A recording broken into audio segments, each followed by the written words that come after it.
Prime Minister and Minister of Finance Dr. Terence Drew presented a $1.02 billion budget in Wednesday's presentation of the annual financial statement and budgetary proposals for 2023, held at the St. Kitts Marriott Resort Ballroom. I will go through now, Madam Speaker.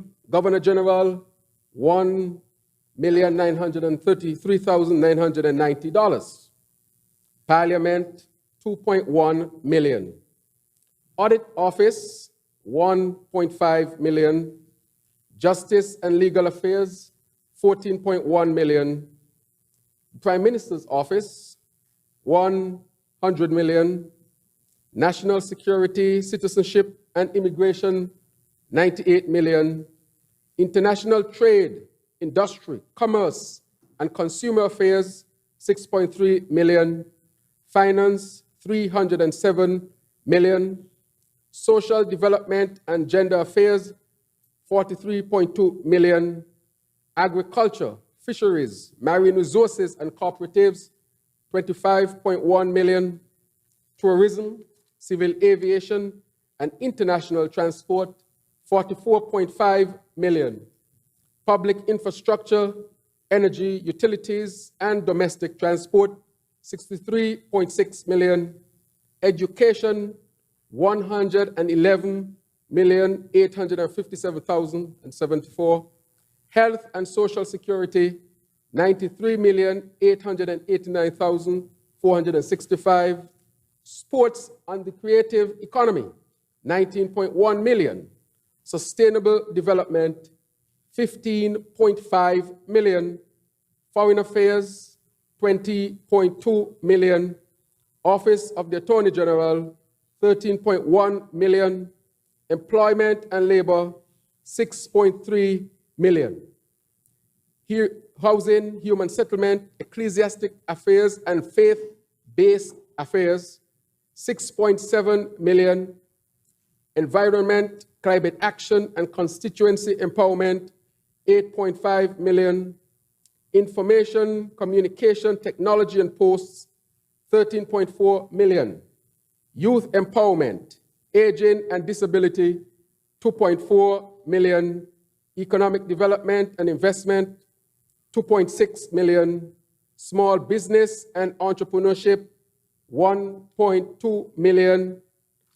Total expenditure, therefore, $1,024,637,301. Madam Speaker, the proposed allocations would allow the line ministries to undertake their critical roles as we chart a new trajectory for growth and development. The Appropriation 2023 Bill 2022, commonly referred to as the Budget Address, was presented under the theme Towards Our Transformation as a Sustainable Small Island State. We'll have more from the Prime Minister's presentation in future news reports.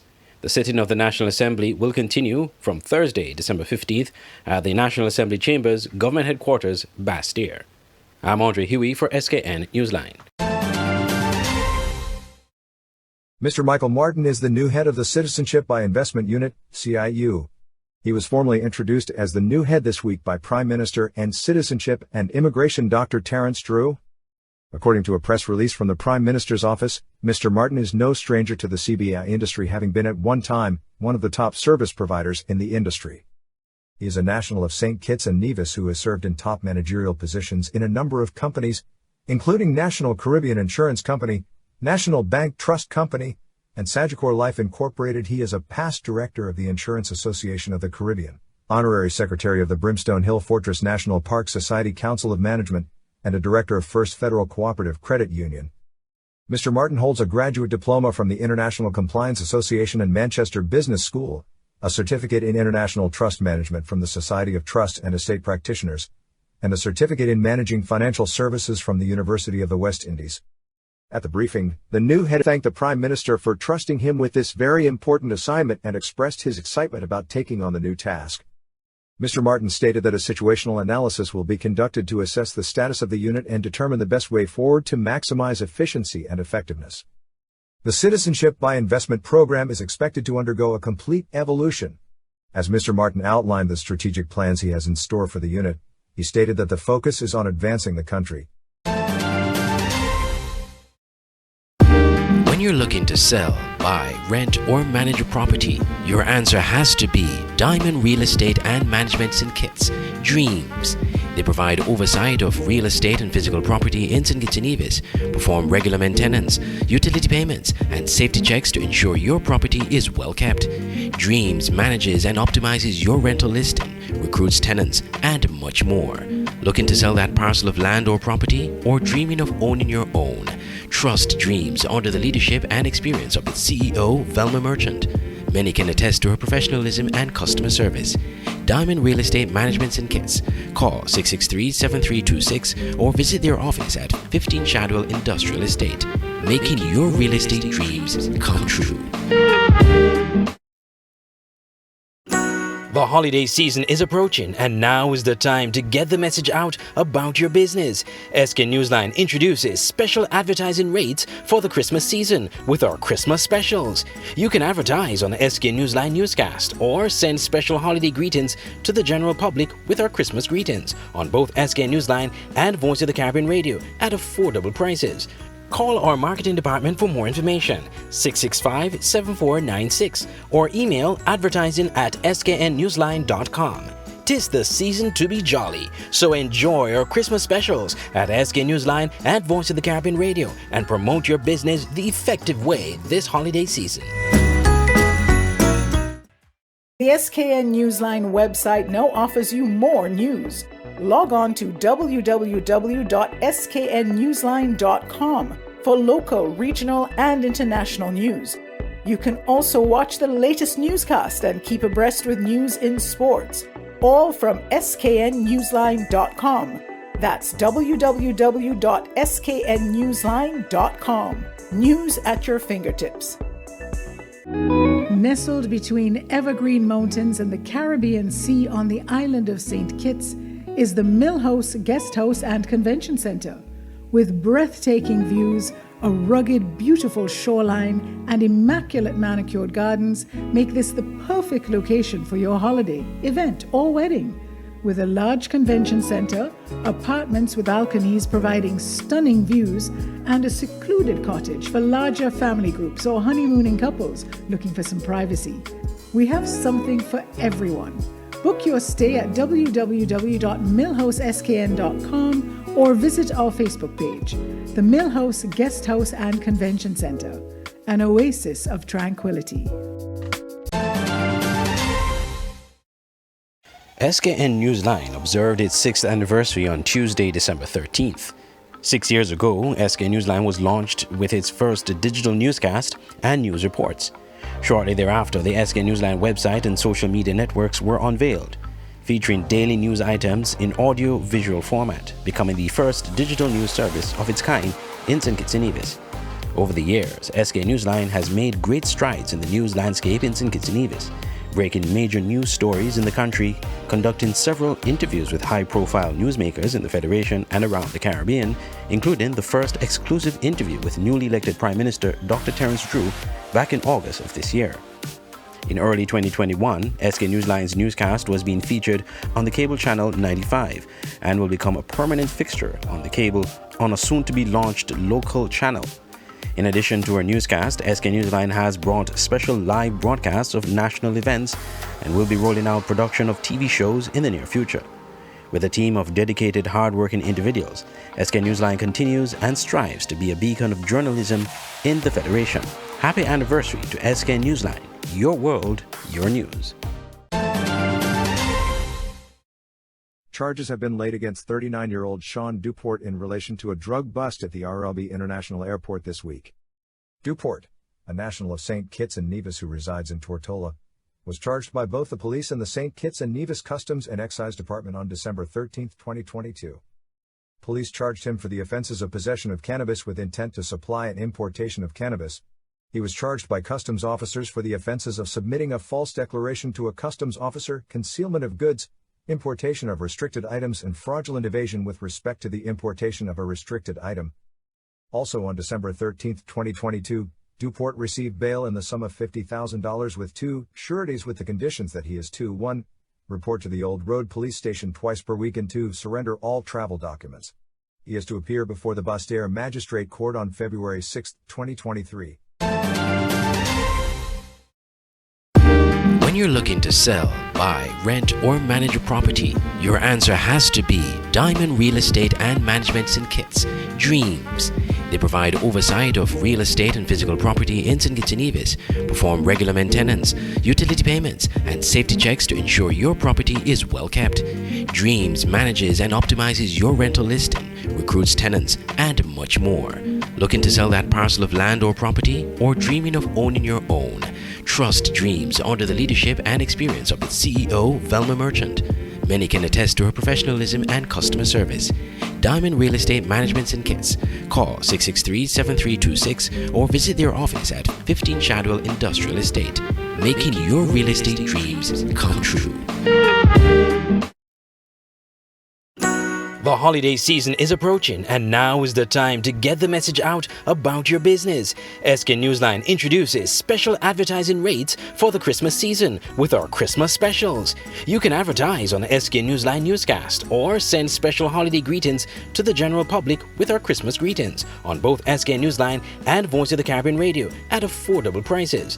Call our marketing department for more information, 665-7496, or email advertising@sknnewsline.com. 'Tis the season to be jolly, so enjoy our Christmas specials at SK Newsline and Voice of the Caribbean Radio and promote your business the effective way this holiday season. Online radio has never been this great. It's Voice of the Caribbean Radio at voiceofthecaribbean.net. Tune into Voice of the Caribbean Radio for great Caribbean programs, news, entertainment, sports, and current affairs. Wake up each morning and be inspired with One Day at a Time with Kim Huey. Stay abreast with news across the Caribbean and internationally with the Caribbean News Hour, and be entertained with shows like Reggaeville, Caribbean Classics, and Jive Music Show. Visit our website, download our Android mobile app, or listen us on TuneIn Radio. There is so much more on Voice of the Caribbean Radio, reaching the Caribbean and beyond. Check website or app for program schedule. Auto Plus Car Wash, located on the College Street Gut, Bastille, St. Kitts. Bring your car to Auto Plus Car Wash to remove water stains, wiper marks. Get your doors, roof panel cleaned, seat floor mats, buffing, headlights, and engine wash. You get quality service at the best price at Auto Plus Car Wash. They really care for your car. Call 765-5140 or visit them on the College Street Gut, Bastille, St. Kitts. Auto Plus Car Wash, where the service is number one. If you're looking for a place to host that special event, conference, meeting, social event, party, whatever the occasion, your best option is the Millhouse Convention Center in Palmetto Point, St. Kitts. Located on the picturesque Garvey's Estate, the Millhouse Guesthouse Convention Center has enough space for outdoor events overlooking the Caribbean Sea. If you're looking indoors, the center is equipped with amenities needed to make your event a success. And by combining both spaces, you're sure to have a memorable event, no matter the occasion. Call the offices at Millhouse Guesthouse and Convention Center to book your next event on simply the most beautiful place in St. Kitts. Call 668-1392. Millhouse Convention Center at Garvey's Estate, Palmetto Point, St. Kitts. Making your event memorable.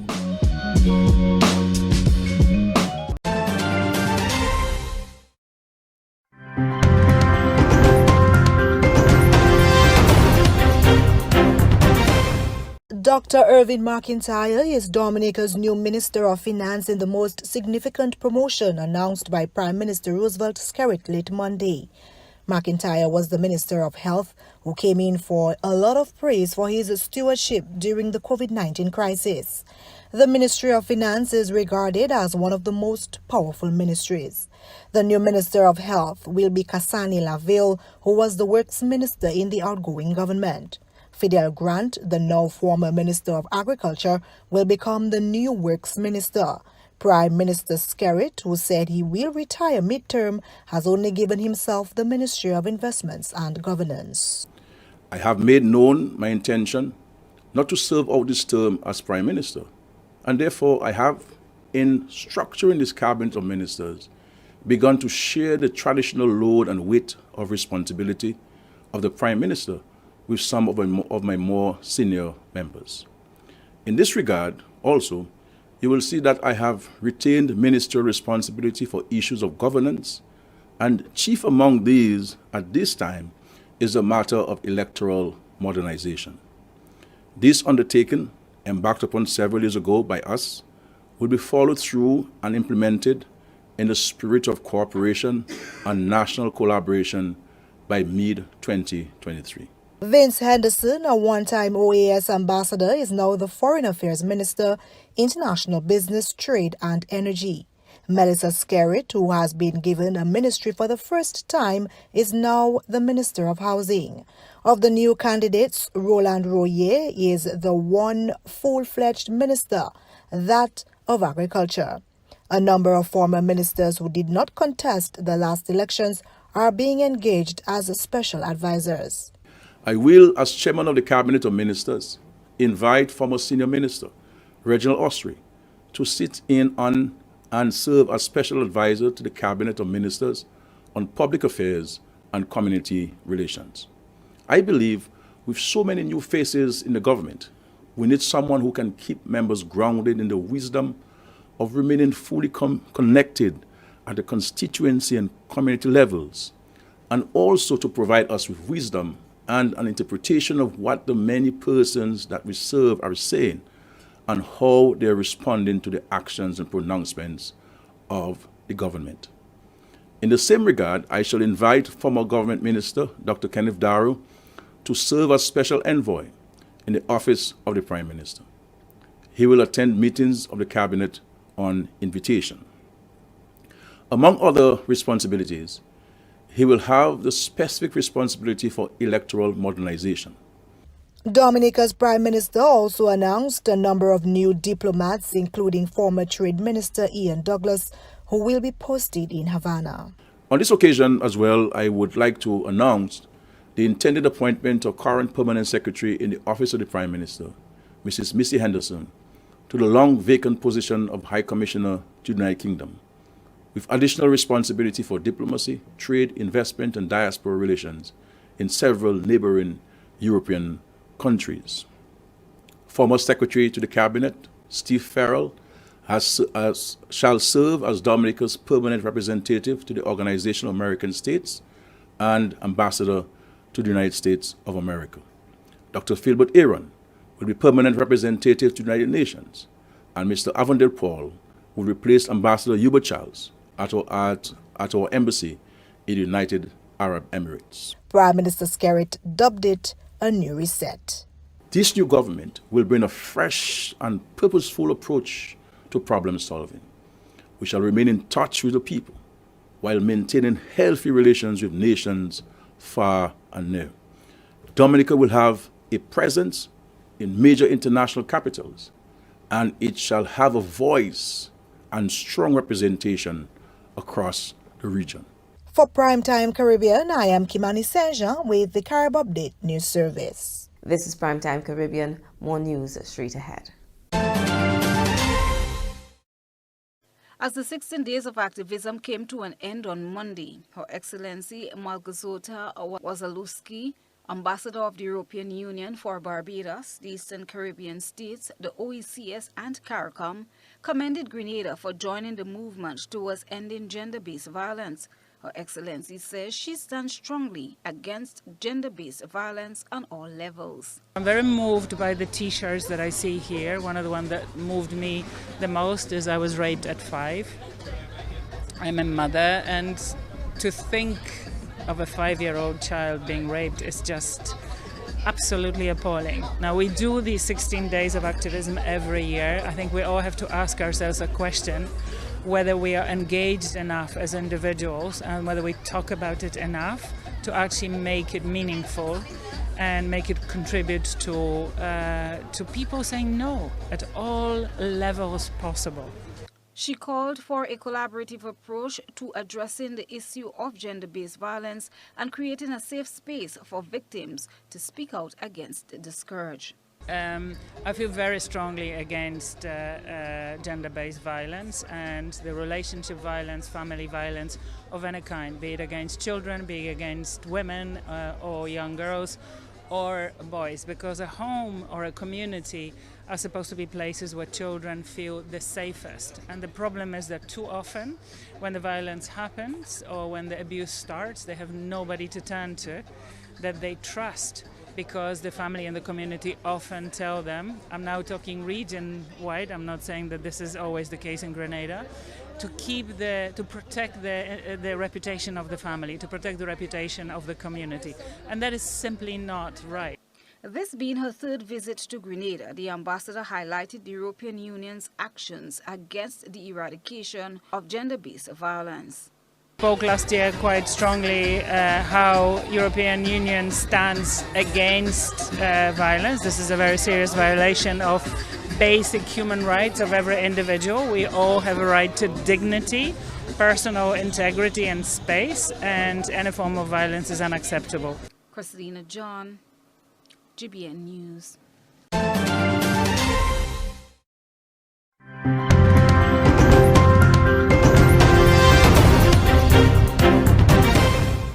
Now to China, where the hospital system's coming under an increasing strain as COVID spreads quickly again. It comes after the government's decision to abandon its zero-COVID approach. The situation is so bad that doctors and nurses who've got the virus are being told to turn up for work anyway because of staff shortages. Stephen McDonnell reports from Beijing. Long lines have been forming outside Beijing's clinics after an explosion of infections, triggered by an end to China's zero-COVID approach. Hospitals have increased their fever ward capacity, expecting a huge influx of patients.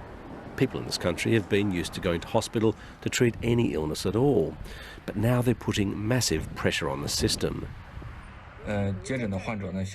So doctors have taken to social media to try to explain that with mild cases of the virus, recovery at home is recommended, a new concept for most here. Going to hospital can also be potentially dangerous at the moment, according to one specialist, who says patients could be catching COVID from doctors and nurses. From my conversations with friends in China who serve as the hospital directors or medical workers, people being infected have been required to work in the hospital. So which create a transmission environment there. It's not just hospitals that are under pressure. Panic buying at pharmacies has meant certain medicines are now hard to come by. This sign says no cold and flu tablets, no thermometers and no home testing kits. Just weeks ago, Chinese officials were saying lockdowns and isolation centres were necessary. Now, after a major U-turn, the message is that the latest COVID types aren't dangerous, and many younger people are welcoming the chance to isolate at home. The information circulating before about COVID was completely at odds with my experience of the virus. I caught it, was a bit uncomfortable, but it hasn't been nearly as scary as I thought it would be. She does, however, worry about her sister, who has 2 children, her parents and her grandmother. In other countries, reopening led to bustling streets as communities again came together. Beijing feels like a ghost town. Most are either recovering at home or afraid to go out, lest they too become infected. Companies in these tower blocks are imploring staff to return to work, but they're having a difficult time convincing employees to re-enter crowded offices. It looks like China is in for a tough few months before life returns to anything like normal. Amongst those being overloaded are home delivery drivers, and many of them are also catching COVID. So orders are piling up with not enough drivers to handle them. Zero COVID may be effectively over, but this virus continues to wreak havoc in China. Stephen McDonnell, BBC News, Beijing. Well, we begin this news hour with breaking news. A rescue operation is currently underway to save dozens of people off the British coast. Their boat sank in the English Channel and up to 50 migrants were thought to be on board. French rescue services are also said to be taking part in the operation. Well, let's get more now from Andrew Simmons. He joins us from London. Andrew, I know this is all happening as we speak, but at this stage, what do we know? Well, we do know sources on the French side are suggesting that something like 30 to 50 migrants were on board this small boat which got into trouble off the coast of Kent, and it's thought it capsized. The waters are icy cold, sub-zero temperatures throughout the UK in a really cold snap. So the chances of surviving for any length of time for those people are absolutely really zero. So it is feared this is a major incident. There are a number of lifeboats around the scene. There is an air ambulance that's been dispatched. The Royal Navy is involved. The police are involved. Border Force are involved.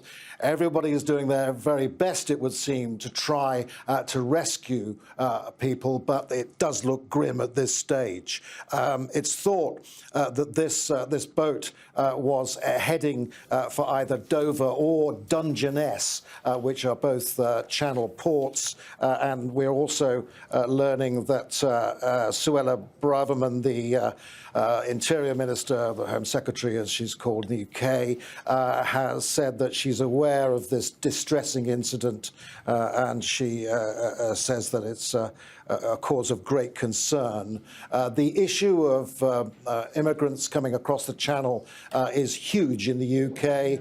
Only hours before this tragedy happened, the Prime Minister, Rishi Sunak, had been addressing MPs saying that he had to find new laws to try and stem the tide of migrants crossing the Channel. It appears that anything but a decrease in this tide of people coming over is happening. It's increasing, and nothing really has been effective to stop the tide of immigrants coming over to attempt to get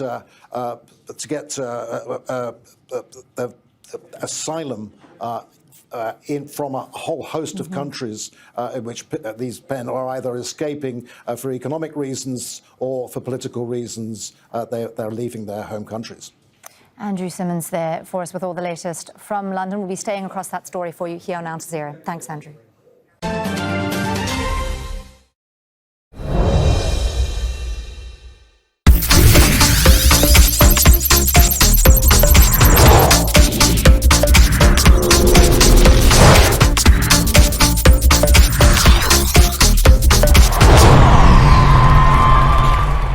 In the sports roundup, St. Kitts and Nevis is participating in the Montserrat Under-26 Invitational Basketball Tournament currently being played in Montserrat. Playing on Sunday, the BVI defeated St. Kitts and Nevis 84-82. But on Monday, St. Kitts and Nevis bounced back with a defeat of Antigua and Barbuda 69-43. Then on Tuesday, St. Kitts and Nevis defeated Montserrat 88-60. So the semifinals, we see St. Kitts and Nevis Sugar Boys taking on Wadadli Elites. That game is at 7 p.m. And the other semi-final match will see the BVI Skillful Ballers taking on Montserrat Shamrocks. Those matches will be played tonight to determine the finalists for Thursday. The tournament will end on Thursday, and the team will return home on Friday. The streets of Argentina turned into a party on Tuesday as the national team defeated Croatia by a comfortable 3-0 margin to book their spot in the World Cup finals. Lionel Messi scored the first goal from the penalty spot before Julian Alvarez scoring the second goal just 5 minutes later to make it 2-0 at half-time. And then a brilliant run and assist from Messi, giving the ball to Alvarez in the 18-yard box, gave Argentina a 3-0 victory as Messi dazzles the defenders on the right, hanging determinedly onto the ball before weaving it in his way to the byline and then to the unrushing Alvarez to make it 3-0. So Argentina are in the World Cup finals, their second final appearance in the last 3 World Cups. They will be playing the winner of Morocco-France match, the finals due on Sunday, the 18th of November. Before that, of course, will be the third place playoff, where Croatia will play the loser of the France-Morocco game to book a spot for third place. Now to news and cricket. Nathan Lynch claimed his 450th Test wicket as Australia completed a 419-run thrashing over a dispirited West Indies early on day 4 of the second Test in Adelaide. Summarised scores: Australia 511 for 7 declared and 199 for 6 declared. defeating the West Indies by 419 runs. The West Indies 214 and 77.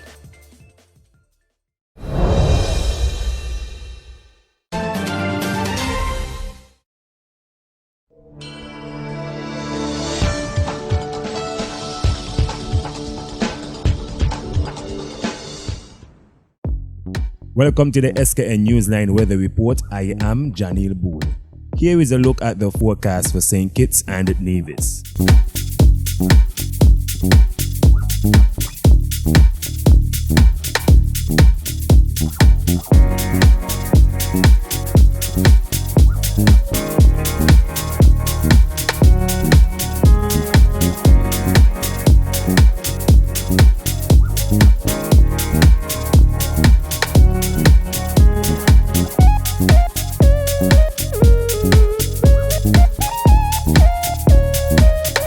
For a more detailed weather report, visit our website at www.sknnewsline.com.